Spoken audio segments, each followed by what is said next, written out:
సిద్ధం సభలో చంద్రబాబు టార్గెట్ గా విమర్శలు గుప్పించారు జగన్. రా కదలిరా అంటూ పార్టీలను ఆహ్వానిస్తున్నారని సెటైర్ వేశారు. 14 ఏళ్లు సీఎంగా పనిచేసిన చంద్రబాబు చేసింది చెప్పుకోవడానికి ఏవీ లేదంటూ ఫైర్ అయ్యారు.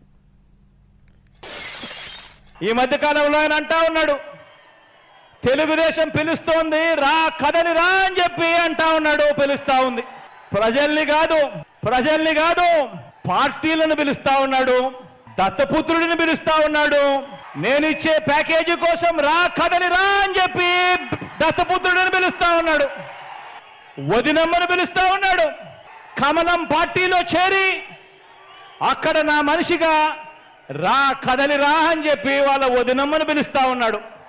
రాష్ట్రాన్ని అన్యాయంగా అడ్డగోలుగా విడగొట్టిన రాష్ట్ర ద్రోహుల పార్టీని వైఎస్ఆర్ గారి మరణం తర్వాత ఆయన పేరును కూడా అన్యాయంగా ఛార్జ్షీట్లో పెట్టిన నమ్మక ద్రోహుల పార్టీని 4 ఓట్లు చీల్చినా చాలు నువ్వు కూడా రా కదలిరా అని చెప్పి చంద్రబాబు నాయుడు గారు పిలుస్తా ఉన్నాడు.